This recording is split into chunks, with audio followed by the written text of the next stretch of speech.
All right, ladies and gentlemen, this is Jay, and in short time here, we're going to have VFC 49 kicking off on UFC Fight Pass. That's at 10 p.m. Eastern Standard Time.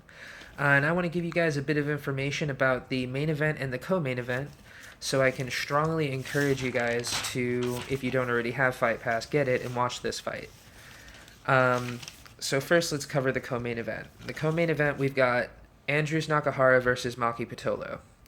Uh, it's a welterweight fight. I got to be upfront. There's not a lot of information that I was able to find out there about Maki Pitolo. It's very basic. I know that his record is 5-2.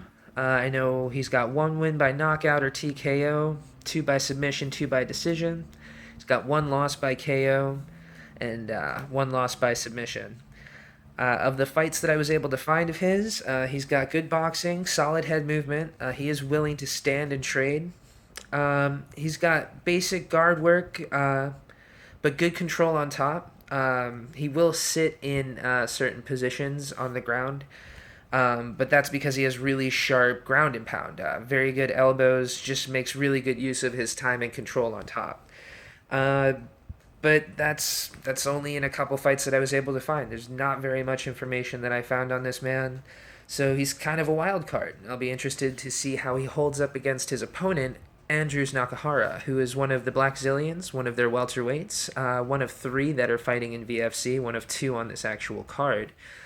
Um, he is 6 foot tall, 33 years old, has an interesting record. He's been around for a while, but he's 4-2-2 professionally. So that's 4 wins, 2 losses, 2 draws. Of his last 5 fights, he's got 2 wins, 1 loss, and the 2 draws. His two most recent fights being the draws. Not to say they weren't great fights. His fight against Myung Ho Bae was beautiful. This kid has great kicks, awesome footwork, great lateral motion. He has good defensive tactics. His takedown defense is insane. He's a very fast and creative striker. I mean, even going back to 2008, this man fought Sakuraba. Though ultimately he lost by neck crank, and it was the end of the first round. He still had a great showing, caught a couple great clean head kicks, rocked Sakuraba a little bit, so it'll be interesting to see how it matches up. Because Maki Pitolo seems like a fairly aggressive fighter, and as they matched up in the weigh ins, it just looks like it's going to be a good fight. So moving on to the main event, we've got another welterweight bout, and it's going to be BB Monstro against Dakota Cochran.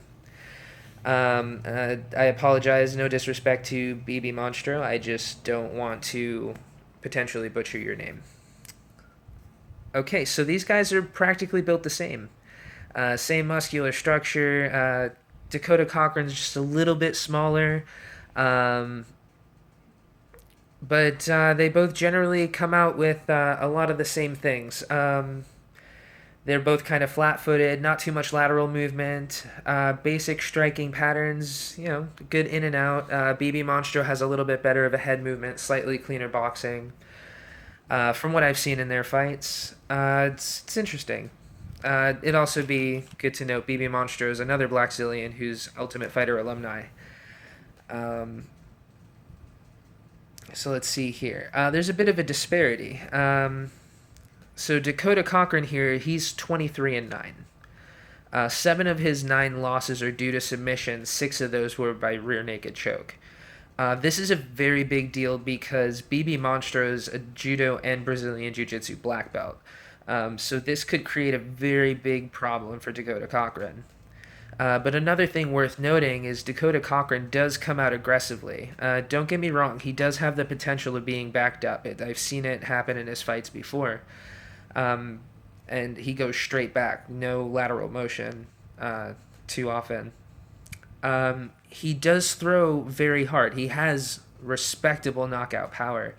And 2 of the last 3 fights of BB Monstros, he lost by knockout. In fact, 5 of his 6 losses were by knockout or TKO. So it's going to be really interesting to see how it goes down because it seems that BB Monstro can be knocked out, and it seems like Dakota Cochran can be submitted.